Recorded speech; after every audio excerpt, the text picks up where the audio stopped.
Hello, everyone, and welcome. I am so excited to have Eric Coriel with us today. Welcome, Eric. It's nice to see you again. Oh, well, it's a pleasure to be here. Thanks for having me. And just in terms of our viewers, thank you for joining the Stuff That Growth is Made of. To help kick off our discussion, Eric, I'd love for you to provide a little bit of your background for our viewers.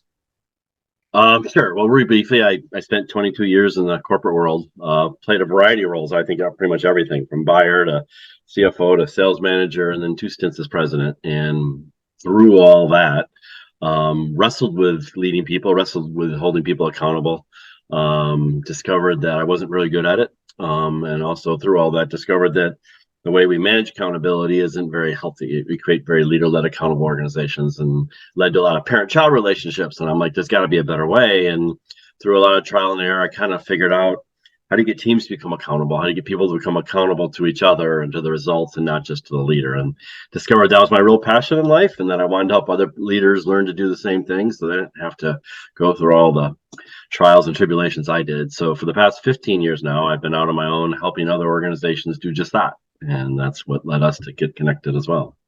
Yeah, and such a hot and important topic. So Mhm. thank you, and I'm excited for the next 20 minutes or so. I also want to mention that Eric is a top performing speaker year over year with Vistage and top requested speaker. He was really hard to get scheduled and great demand outside of Vistage as well. So I'm again really thrilled to have you here. So your workshop this past summer with my Vistage CEO peer advisory group was extremely insightful. In fact, 2 months later, my meeting this past week, we spent an hour talking about accountability, talking about how people have implemented several of the things that we talked about at your workshop. Mhm. Um, so there was just a lot of really great key takeaways and changes that they're making. So I Oh, thought our good. viewers would benefit from the topics as well. So Sure. what I'd love to do is I'd love to start. The workshop name was creating and leading accountable teams. Yeah. The word that really stands out to me is accountability, and is certainly on the tops of mind of a lot of leaders Mhm. that I work with. What does accountability mean to you, and what is an accountable team? Okay. Well, for the longest time, accountability to me meant that you did what you say you're going to do, and that's really all it meant to be accountable. And I, like most people, didn't always do what I say I was going to do in the time frame I said that I'd do it, and started over time to realize that really what it means to be accountable is you find out what happens when transpires when you don't do what you say you're going to do in the time frame you said you do it. Some people at that point really aren't very accountable, and myself included. There were times where I would make excuses, point fingers, blame others, and which really wasn't being very accountable. And there are other times where I was accountable, which meant, okay, I took ownership of the fact that I fell short of expectations and I started doing something different. And to me, that's really what it means to be accountable. Accountable people or even accountable teams, when they fall short of expectations, own up to it and they start doing something different till they get the desired results. So that's really what it means to me to be accountable. The accountable team concept really, it starts with how do you manage accountability inside an organization? And in most organizations, you really think about it, the modern organizational structure was created about 100 some years ago when companies started to scale in size. And what we really adopted was the military model. Okay, where you have the thinking done at the top, the generals, then you have the soldiers who do the telling, and then you have the officers who do the telling, and then you have the soldiers who do the doing, right? And the officer's primary job is to tell the soldiers what to do, but then make sure they do it. In effect, they're holding them accountable. But what I came to learn over time is you can't really hold somebody accountable. That every time I would say I would be holding somebody accountable, really all that was going on was I was taking the accountability, because what was going on, someone wasn't getting the desired results. They weren't, meeting the expectations. At which point, inside most organizations, we then look to the leader and say, "Hey, fix that, address it." And that person, or myself in some cases, would go and step in and have the conversation, or I'd fire the employee. It all in an act of holding someone accountable. But if you really think about it, what that really means is I am taking the accountability. In other words, as the leader, I'm doing something different to get the desired results. And the problem with that is it creates very upward focused organizations, because we are looking to the leader to manage the accountability and make sure things happen. Well, an accountable team is a group of people that manages the accountability themselves. So they address the real issues together. They are accountable to each other. They, as a group of people, are accountable to the results. And when things go wrong, they get together and start initiating the change. So if you can get a team to become accountable, then it's not all on the leader to manage that accountability. And that's really what it means to have an accountable team. And almost everybody's experienced an accountable team at some point in their life. A lot of times people talk to me about high school sports teams or a band, wherever it was. The team took ownership for the results and they played for each other or worked for each other. And that's really what it means to be an accountable team. Thank you. As you were talking, one of the things that come to mind is that Harvard Business Review article about the monkey on your back. So when you're saying, the when you're talking about the example with the military, which I think most people think about as a leader in terms of holding accountable, I'm going to tell them what to do, and you know, you hope they're going to do it, otherwise these things happen, and that is that, right? You're That's hoping, it. and that is that monkey on the back. You've got that monkey. So I'd love to hear a little bit more about the accountable team. Okay, what really makes a team accountable? So there's what I'll call a foundation, which it took me a while to figure this out. You can't just go to a group of people and say, okay, be accountable, right? So there's certain what I'll call structural things that need to happen. Then there's the magic, and then you do those two things together and you get the outcome, right? So the structural things that I think are required to get a team to become accountable. The very first thing is you have to decide what you want the team to be accountable for. And I think ultimately at the end of the day, it's the leader's job to decide, first of all, do I want my team to be an accountable team? And if I do, then what exactly are they going to be accountable for? And the crazy thing is, when I work with teams, and I do this all the time, the very first time I meet, I'll have everybody pull out a blank sheet of paper and say, okay, write down what this team is accountable for. And I honestly don't think I've ever had a case where the answers were the same. People know individually what they're accountable for, but very rarely is it clear what is the team accountable for. In certain environments like team sports, it's obvious, right? We're here to win more games or win the championship. It's just kind of there. But inside most business organizations, on most teams, we as a team don't know what we're accountable for. We know what the organization's here to do. I know what I'm responsible for, but never really define what the team's accountable for. So the very first thing is you need to create clarity. And it's one sentence. It's not inspired. You're just defining what the scope of the accountability is for that team. The second thing accountable teams have is a way to measure whether or not they're achieving that result. And as I work with a team, I'll say, by the way, how's the team doing? And I usually get a variety of different answers, right? So you need a way of keeping score, right? So team sports, again, it's right there, or it's points or whatever. But in business, it's not always that clear. And these metrics have to tie back exactly to the purpose. So if the purpose of the team, for example, is to ensure the sustainable, profitable growth of the organization, well, how are we going to know whether or not they're achieving that accountability? Well, we're going to measure revenue for growth, and we're going to measure EBITDA for profitability. And if we're going to be sustainable, we have to have happy customers or happy employees so we can grow this business, right? So the measurements have to tie directly to that purpose, and we have to know and be able to problem solve those metrics when they fall short. The third thing accountable teams have, and this is where most leaders, at least I'll speak for myself, spent the vast majority of my time, is making sure you have competent people and capable processes. And for the longest time, I felt, well, in order to have a good team, you just had to get good people, right? And if I got great people, I'd end up having a great team. Well, you certainly do need competent people. I have yet to experience a functional team that tolerated incompetence. But getting a bunch of A-plus players isn't enough to get a team to truly function and become accountable. I mean, yes, they need to be competent, but you don't need a bunch of superstars to have a great team. You need people that are good at different things. And at the same time, you also need capable processes. You need clearly defined roles and responsibilities. You need to know what decisions you can and cannot make. You need to have good problem solving, and good communication. Those are all processes. And if you think about it, this is what a coach does, right?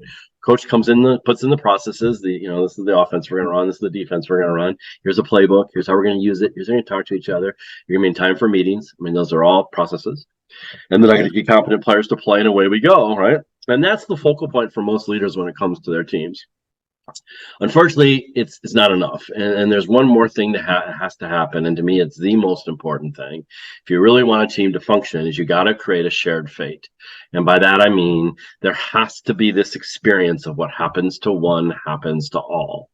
In my experience, any group of people can function well together in low stress, low anxiety environments. But the second you add pressure and adversity without a shared fate, everyone will start worrying about themselves, and the team will cease functioning like a team. Again, in certain environments like team sports, it's inherently there. We either win the game together, we lose the game together, right? But in other environments, you need to create it. Okay, in the military, you join the military. Well, everyone who's ever joined the military, first thing they go through for the first 3 months is called basic training. And they create a shared fate. Everybody loses their hair. They go through exercise after exercise that drills home. It's not about your success, it's the team's success, right? Because in a high stress, intense situation, you better have each other's back because people's lives are at stake. So the whole goal of boot camp or basic training is to create a shared fate. Well, if you think about it in business, most teams are defined as a group of people that report to somebody, right? And because you all Mm-hmm. report to me, I call you a team and expect you to function like a team. Well, the only shared fate for that team at that point is literally surviving the boss, right? I mean, the conversations amongst them are going to go as follows. Did you hear what Eric said this morning? No, but you see what the idiot did yesterday, right? And those will be the conversations that will bond a team. So while that can be a very strong shared fate, it's not a very healthy one, right? So as a leader, you need to find ways to create a shared fate. Create this experience of what happens to one Yeah. happens to all. Yeah. So those are the four things that I'll call the foundational stuff, and you have to have that in place. And of the four, the most important is the shared fate. But you do those four things, and lo and behold, you'll watch a group of people actually start functioning like a team. The problem is you can have a functional team, but the leader can still have all the accountability, right? So if you really want a team to become accountable, the magic is in step 5.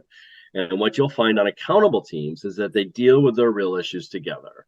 And by that, I mean real issue is anything that affects the team's ability to be successful, right? So if you think about it, you're asking a team to be accountable, all right, which means if you're not going to desire results, you do something different. So if there's a real issue that's keeping us from getting the desired results, right, we need as a team to address it. Now, the good news is most issues aren't real, right? I mean, if someone's got bad breath, we need to bring the whole team together and talk about their bad breath, right? It's not going to affect our ability to be successful, unless it's really bad, I guess.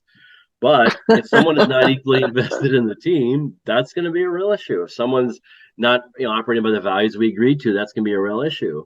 If someone's not performing, that's a real issue. And if you're like I got into business, I was told, Eric, you praise in public and you criticize in private. I mean, that's literally what I was told to do. Then you wonder why you don't have a team. Well, if you go back to your best team and you think about it, when a real issue arose, you just dealt with it. You talked to each other and you worked it out. And that's when a team becomes accountable. Yet on most teams, I genuinely believe we collude not to talk about our real issues. We get together in meetings and we work really hard to avoid dealing with the real issues. We'll deal with our real issues in the meeting after the meeting, right? In our favorite subgroups, in the Yeah. bars, bathrooms, and hallways. And most teams don't do that. So that's the magic, right? And that magic isn't going to happen until, first of all, you have the shared fate. There's got to be this connect. My success is going to be intertwined to your success, and failure likewise, and that will motivate me to have the tough conversations. And once a team starts doing that, then you get all the good stuff. It's what everyone talks about. You trust each other, you have each other's back, you fill in for each other. And the problem was, for me, I knew that's what a healthy end looked like. I tried to jump to the end. We did trust falls, we did we read Lencioni's books. I mean, we did all that stuff, but you can't just jump to the end. You got to lay the foundation. You Go got to through the get the process. issues Yeah. together, right? Yeah. And once you do that, then you get the good stuff. It's a byproduct of doing the right things. If that makes sense. Yeah. Well, you just covered a hell of a lot of really Yes. important and meaty topics that we could Yeah. probably spend a few Mm-hmm. hours. I know you spent 3 hours with my group and we Yeah. could have spent more. Yeah. Few things I want to talk about. For me, I led a big team when I was a partner at Ernst and Young, and aha, and again, you said it again here, and when I work with my clients and the CEOs in my group, I know this was also an aha and an interesting point. But I had an executive team.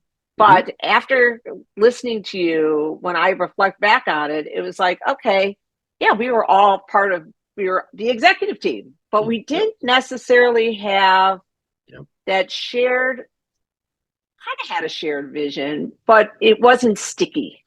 So everyone had their silos of what they were Yep. representing. And if you look at their goals were really focused on those Individual. silos Mm-hmm. rather than the team. And Yeah. again, we all could relate to the sport analogy or being Right. in a band or something like that, that's where the magic comes. But it's we don't always, and I would say I didn't really necessarily translate that to an executive team, for Yeah, example, yeah, and how that's are you? it. So I think that's such a critical for me aha, and I know for several people in my group too. So the other thing I wanted to talk about, and maybe you can spend a few minutes on this. Another really important thing is this conversation about giving feedback. And I know we don't have tons of time, but Sure, you sure. talked about something when we were all together about pairing. Oh, And one yeah, of the things I used to always think about with my direct reports is, they're leaders, they need a place to complain and vent and all this stuff. But in fact, that would probably, in hindsight, wasn't the best way to handle it. So again, if you could just spend a few minutes on sure, explaining sure. what it is and what does success look like there. Yeah, so it kind of boils down to if you really pay attention to how do teams deal with their real issues, right? Because that's the goal. The goal is to get them to work together as a team. Well, if you really pay attention, and I'm convinced there's only 5 ways around which teams deal with their real issues, and it's almost always a sequence. So if I'm on a team and I have a non-performing teammate, my initial reaction almost always is some form of avoidance. He's just having a bad day. Hopefully he'll get better. Maybe I can do his work for him. Maybe transfer that person to a different department. But there's some form of avoidance of the issue because I'm worried about addressing it, right? And that will tend to happen until the anxiety builds. At which point, and usually what you watch people do is we'll start to talk about that person behind their back, and that's what I'll call pairing. And this comes from a guy named Wilfred Bion who really did the core research on this. And pairing takes place whenever we talk about somebody in a negative fashion behind their back. Okay. And it's not always malicious, but we tend to do that to go correlate with other people. Hey, do you see what's going on with Johnny? I see it too, right? And we will continue to do that until the anxiety builds again, right? Because that's not going to solve it. And at which point we almost always go to step 3, which is to look to the leader or some authority figure to deal with it. The only other options available to us are either a one-on-one confrontation, we go talk directly to Johnny, or we deal with this issue with Johnny with the whole team present. But that very rarely happens. And as I poll people on that, they're like, oh my gosh, never do we do that, right? And occasionally we'll have the one-on-one, but the vast majority of our time is spent up here ignoring it, talking behind each other's back and looking to the boss. Well, the problem with that is all 3 of those behaviors destroys trust, and all 3 of those behaviors really create parent-child relationships. Because if the team's avoiding the issue, the leader's ultimately got to deal with it. The more the leader deals with it, the weaker and lazier the team becomes. But we engage in this pairing behavior to minimize our anxiety. It's nice to know that people agree, right? And people will say to me all the time, well, how can you confront someone without making sure you're right? And that's the very problem. I go pair to triangulate and get all this data so I'm right. Now, by the time I go have the confrontation with that person, if I ever do, it's not about searching for the truth, because that's really what it means to confront. It's a mutual search for a truth. It's about me telling you how inadequate, wrong, out of line you are. And if I'm right, that means you're wrong. And it always goes poorly because I'm not here to genuinely do that. Right. So the pairing behavior is rampant inside most organizations, and yet it's very destructive. And you don't need to do it. We only pair. It's the ego's need to validate itself to be right. The exercise I always play out with people is let's pretend we're a team, and let's just say I have an issue with you, right? Raise your hand if you want me to ignore it. Step 1. No one raises their hand. Well, then you must want me to talk behind your back, right? No one raises their hand. Well, if you don't want me to do that, then you must want me to go to your boss with my frustration. No one raises their hand. I'm like, well, then what do you want me to do? And everybody says, well, I want you to come talk directly to me. Well, the double standard we have is that's everyone's expectation. If you have a problem, come talk to me about it. But if I have a problem with you, oh, that's the boss's issue. It's the boss's responsibility to deal with that. So we'll ignore it. We'll talk behind their back and then we'll look to the leader to solve it. And that's a double standard, but it's that behavior, that caring behavior that destroys trust and undermines the team's ability to deal with their real issues. And it's really common. Yeah. And I'm sorry, we have the dog in the background Oh, if you hear that. Part of our podcast. Beautiful. Yeah, it's so interesting because I know one of the examples or one of the things we both played a little bit is how do we so if someone did come into your office and say, oh boy, Eric, I've said da da da, and right. instead of me listen, it's like, you know what? Why don't we bring Eric in and let's the 3 of us talk about it? So there's such simple things you could do. Yeah. Again, a letter to my younger self. Yeah, right. Differently. So I've written a lot of those. Yeah. And So it's first of all, it's recognizing the behavior, both in yourself, but then other people come to you, and do it to you as well. And when everyone hears this, they're all like, "Yeah, pairing is really unhealthy. I should stop." But then they go right back to it. In fact, yeah, the most common expression I'll hear with a lot of my clients is, "I know this is pairing, but," and then they keep talking. And it's like, no, okay, you've all agreed that you don't want people to do it to you, so then stop doing it to them, right? And you just have to break the habit, it's and a habit. It's a it's a habit. habit. It's It's just a really, habit, it's a, and you got to kind of have it front and center and yeah, continue to try to make that reinforce commitment. that. Yeah. Yeah. And I want you So play. It the, plays out in families too, right? And it destroys yeah, families. Sisters talk about another sister, and once I've talked to you about sister, right? You now know I'll do it to you too. I mean, just subconsciously, just as you engage in so it, it ruins the trust, it right? ruins the trust. And I know you'll do it to me, right? So Yeah. So the last question I wanted to yeah, ask you, and again, we've covered so many things sure. here, but other insights or critical success factors that leaders in our audience should be thinking about if they want to Mhm. have high performing teams? Yeah. So it's important, I think, just to understand, what I'll call the basics, right? And so, to have an understanding that this is a journey, this takes time, right? A lot of it isn't stressful. I mean, the deciding the purpose takes time, but it's not stressful. Figuring out how to measure it takes time, not stressful. Most teams, in my experience, have competent enough people and capable enough processes to get started, right? That's going to evolve in time as the team becomes more accountable. Probably the hardest thing is figuring out how to build a shared fate. And there's lots of ways to do it. If nothing else, get a team accountable around achieving a set of metrics together, right? So not stressful, just have to figure out how to do this stuff, right? So that's what I'll call the foundational piece. Okay, but it all takes time. This is a journey. um you can't just go to your team tomorrow and say, "Hey, we're going to start dealing with our real issues together in a group setting," because on most teams there's what I call a psychological contract that says, "Hey, look, I won't talk about you, you just don't talk about me." And it's psychological because we've never said those words to each other, but it's a contract that exists on most teams. Because if you were tomorrow to go to your team and say, "Hey, Johnny, I don't think you're, whatever, this issue," Johnny's going to feel betrayed, attacked. He's going to have no choice but declare thermonuclear war, right? And the whole thing blows up because we have this implicit deal that we've cut with each other, right? That says, "Hey, I won't talk about you, you don't talk about me." So you have to understand that's there, right? But here's the problem: we're not going to have these tough conversations with each other until we trust each other, but we're not going to trust each other until we have these tough conversations. So, and the missing piece here is really learning how to have difficult conversations with each other, right? So there's several things I end up teaching that are just critical to it. You got to teach people how to speak for themselves. So I don't allow group pronouns to be used in meetings. I don't allow people to ask questions without making statements. And teach people how to take an issue and break it down into its components, because every real issue is a conversation about the gap between expectation and reality. So doing this, just, tell everybody it's a journey. You got to put the steps in place, you got to learn the right behaviors, and then you have to tread into this, with your head up, and learn to have these tough conversations with each other. Stop the pairing, and learning to work through these things together.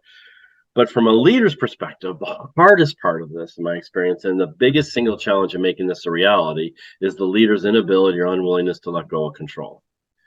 I spent years wanting my team to be accountable, but at the end of the day, I wanted all the control. And anyone who's ever coached will tell you this. They're like, during the game, it's a really helpless feeling. You want to run out there and do it for them, but you can't, right? You got to let go, and you got to trust that they're going to play the game. And then we'll all get a chance to coach after the game. And it's hard to do that. I mean, it's one thing, right? If we're coaching sports, it's another thing when it's my paycheck, it's my financial future. We got, anyways, close the door here.